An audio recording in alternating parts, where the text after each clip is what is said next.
All right, welcome back. And now we're going to start talking about analyzing arguments.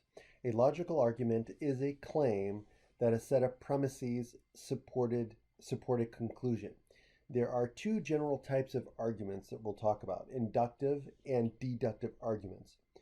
The argument types are based on how you either specify or generalize certain things. So, an inductive argument uses a collection of specific examples as its premises and uses them to propose a general conclusion. Deductive arguments go the other direction, where we use a collection of general statements as its premises and use them for the purpose of or to propose a specific situation as a conclusion. So in example 29 here, the argument says, when I went to the store last week, I forgot my purse. And when I went today, I forgot my purse. I always forget my purse when I go to the store. Is an inductive argument. So the premises is that I forgot my purse last week when I went to the store. Premise number 2 is that I forgot my purse today. So the conclusion is I always forget my purse, right? So these are the ways we usually talk, okay? Now, whether that argument is cogent or not, we'll talk about that, okay? Now, notice that the premises are specific situations while the conclusion is a general statement. In this case, this is a fairly weak argument because since it is based only on two instances, right? So remember what I said earlier in a previous lecture video about avoiding arguments that begin with always or never, right? They're usually not very good arguments or strong. Okay, so example 30. The argument: every day for the past year, a plane flies over my house at 2 p.m. A plane will fly over my house every day at 2 p.m. is a stronger inductive argument since it is based on a larger set of evidence, right? Data. Okay. While it is not necessarily true, the airline may have canceled an afternoon flight. It is probably a safe bet, right? So that again is another inductive argument, a much stronger argument than the previous one we were talking about, but it doesn't necessarily mean that the plane will fly overhead at 2 p.m. today or tomorrow. So evaluating inductive arguments. An inductive argument is never able to prove the conclusion true, but it can provide either weak or strong evidence to suggest that it may be true. So this is what we call, when we talk about cogent arguments, we're talking about inductive arguments. Cogent arguments are we have well-reasoned premises that lead and support a conclusion, right? So if those arguments, so when we talk about inductive arguments, we either say that we talk about the strength of the argument, okay? We say it's either weak or strong, okay? So many scientific theories, such as the Big Bang Theory, can never be proven. Instead, they are inductive arguments supported by a wide variety of evidence. Usually in science, an idea considered a hypothesis is considered a hypothesis until it has been well tested, at which point it graduates to being considered a theory. And then common scientific theories like Newton's law of gravity have all stood up to the years of testing and evidence though sometimes they need to be adjusted based on new evidence, such as when Einstein proposed his theory of general relativity. Now, things that become even more, like for example, the law of gravity, because those are no longer theories because they've stood this test of time, and so we call them, they can graduate to become scientific laws, like the law, the uniformity of nature, the law of gravity, things like that. Okay, even though they're assumed to be true and always true. But anyway, a deductive argument is more clearly valid or not which makes it easier to evaluate. Okay, and deductive arguments are based on the structure of the argument, not on um, whether the premises are true or whether the argument's strong or weak. Okay, we don't deal with weak and strong when we talk about deductive arguments. So a deductive argument is considered valid if, assuming all of the premises are true, we're not saying that they're actually true, we're assuming all the premises are true, does the conclusion necessarily have to follow from the premises? In other words, when the premises are all true, the conclusion must be true. If that's the case, then we have a valid argument. If it's not the case, then we have an invalid argument. Okay? So now, let's talk about evaluating deductive arguments with Euler diagrams. Okay? So we can interpret a deductive argument visually with an Euler diagram, which is essentially the same thing as a Venn diagram. This can make it easier to determine whether an argument is valid or invalid. So let's look at the example 31 here.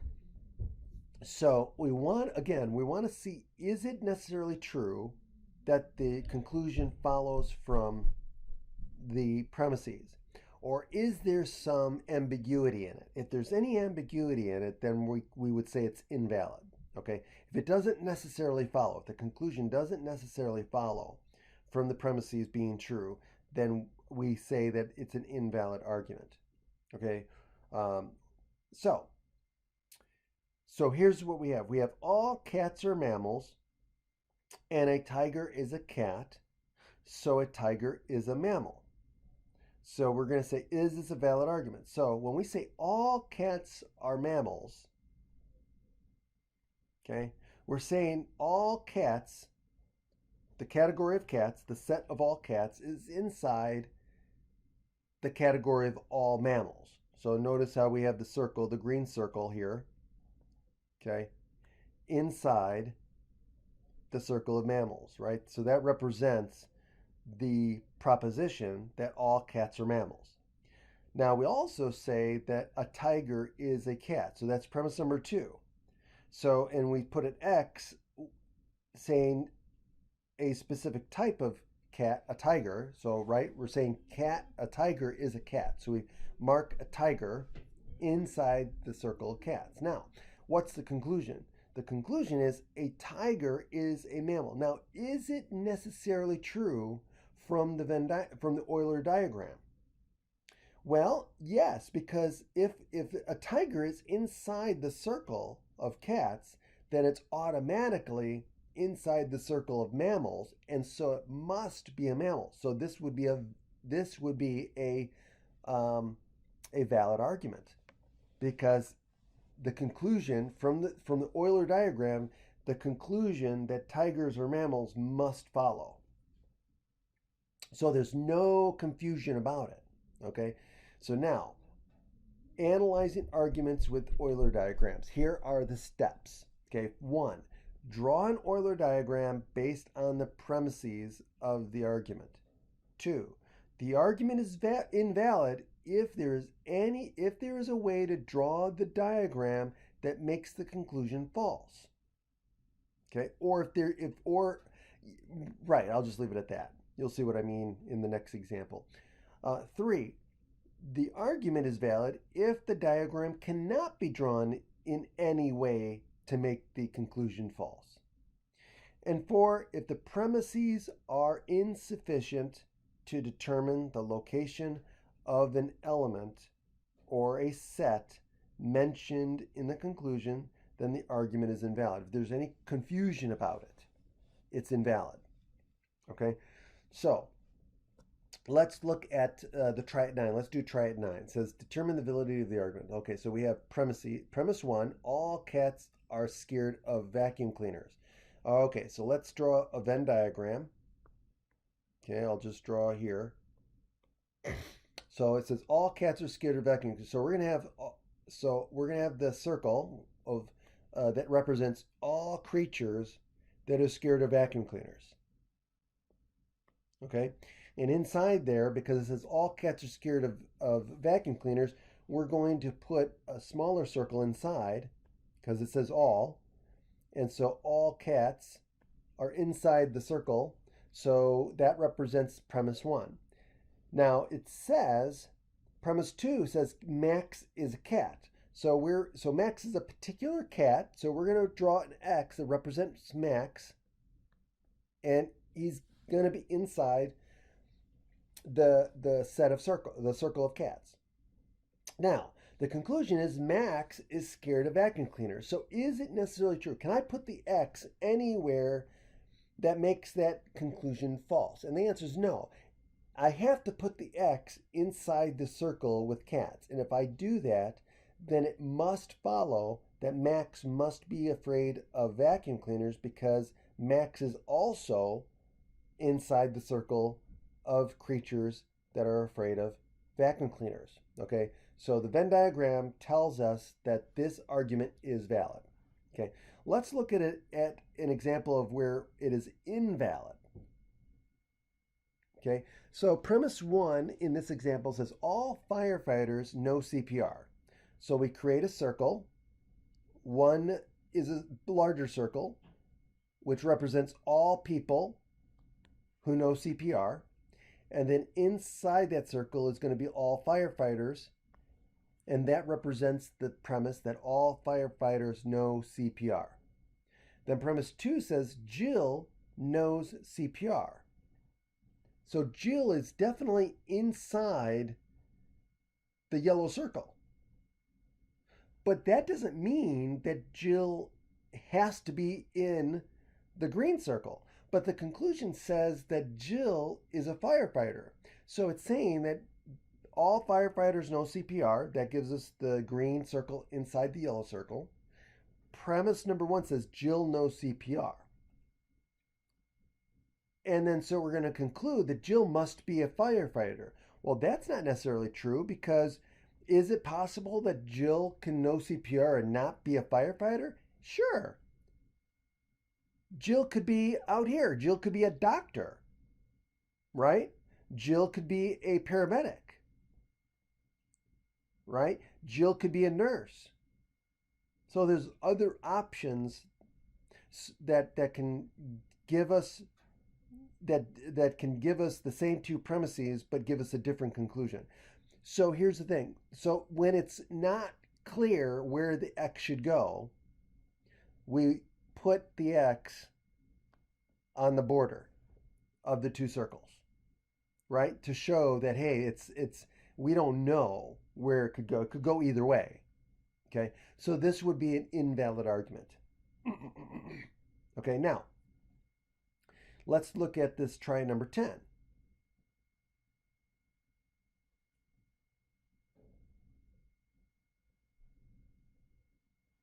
It says determine the validity of the argument. It says all bicycles have two wheels. Okay, so again, we're going to set up our Euler diagram. So we're going to have two circles. So it's an all statement. So we're going to have a circle inside of a circle. So all statements will give us circles inside circles. So the outside circle is going to represent all things that have two wheels, right? And then, or excuse me, all bicycles.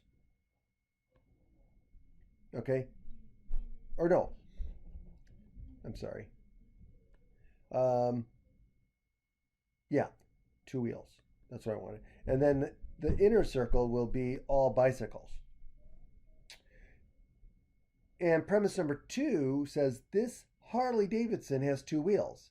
So, which means that we're inside the larger circle. So the conclusion is that Harley Davidson is a bicycle. Well, again, that doesn't necessarily true because just because the X is inside the larger circle, it could be here or it could be here, right? And we know that Harley Davidsons are not bicycles, they're motorcycles. Okay, so again, the way we would do this we would put the X on the border and we would say that this is invalid, an invalid argument. Okay, and again, we know this because just by thinking about it too. All right, so now let's look at try it number 11. Determine the validity of this argument. It says the premise says no cows are purple. Okay, so no cows are purple. How do we look at that? It says, okay, so we've got a universal quantifier here, right? And it says no cows are purple. So we're going to have two circles.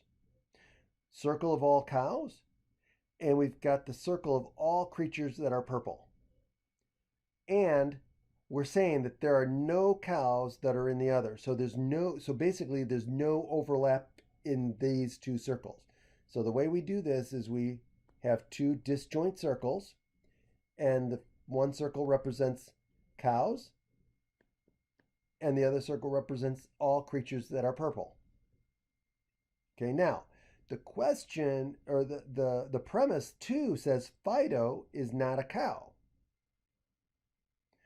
So if Fido's not a cow, Fido is not inside the circle C. So the conclusion then is Fido is purple. So the question is, does it necessarily follow from the two premises that Fido must be purple? Well, no, because just because Fido's not a cow doesn't mean Fido has to be in this circle. Fido could be out here somewhere. Okay, so because of that ambiguity, we put the X on the border and we say this is invalid. It is not necessarily true that if no cows are purple and if Fido is not a cow, that Fido must be purple. Okay, so this is also invalid. Okay, now, in addition to these categorical style premises of the form all or some and no, it is also common to see premises that are conditionals. In fact, there is a relationship between these universal quantifiers and conditionals. Okay, so let's look at example 33. Okay, in example 33, we have these two premises. We have if you live in Seattle, you live in Washington. So think about this.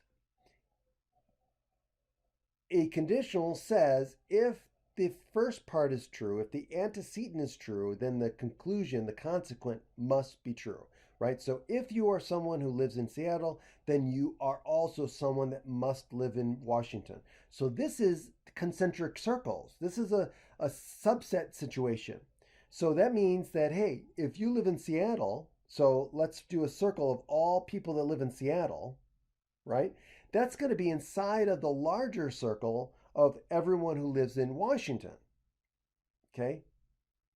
So now we've got that premise, right? Now it says Marcus does not live in Seattle. So Marcus does not live in Seattle. The conclusion says that Marcus does not live in Washington. Well, that's not necessarily true, right? There's many places to live in Washington that is not in Seattle, right? So right from the get-go, you know that this just doesn't make sense, right? And you know right away this is invalid, right? Just by thinking about it. But let's look at the Euler diagram. So if it's true that Marcus does not live in Seattle, is it necessarily true that he does not live in Washington? No, because he could live outside of Washington. He could live somewhere else, like in Idaho, but he could also live in Washington, but somewhere else besides Seattle. So again, there's ambiguity here, right? The conclusion does not necessarily follow from the two premises being true. So again, we would put the X on the border to show the ambiguity, and we would say that this is invalid. All right, let's do the last try it here. It says, so now we have three premises. Ooh, this is a good one. So it says, if you have lipstick on your collar, then you are cheating on me. Okay, so let's do our Euler diagram here. So right, so now it's an if-then statement. So it's going to be a circle inside of a circle. So it says if you have lipstick on your collar, then you're cheating on me. So let's put, so it means all people who have lipstick on their collar is going to be inside of all of the people that are cheating on her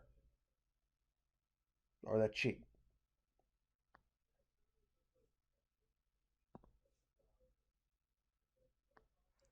Okay, so that's the way we'll draw the circle.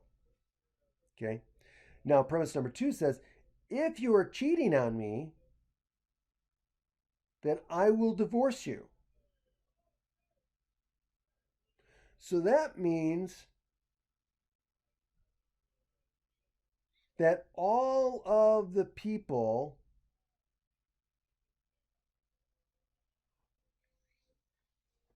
so all people that are cheating on her will also be in the circle of people that I've divorced, right? So that means there's going to be another outside circle outside the cheating circle, and that's going to be divorced. Okay? So now we've got three circles, right? We've got L as a subset of C, C is a subset of D. Okay? Premise number three says, you do not have lipstick on your collar. Okay, so that means what? You do not have lipstick on your collar means that you're not in the inner circle L. Okay, so you're outside. So the X is going to be, so far we know is, all we know is the X is going to be outside the circle that represented by L. Now the conclusion is, I will not divorce you.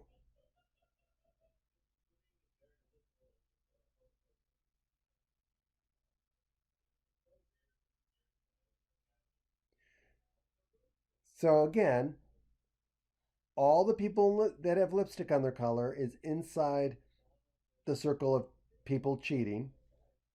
And then all of the people that are cheating is inside of the people that are going to be divorced, right? Based on the context of this argument. And then the third premise says you do not have lipstick on your collar, which means that you're outside the circle L, but that doesn't mean that you're necessarily.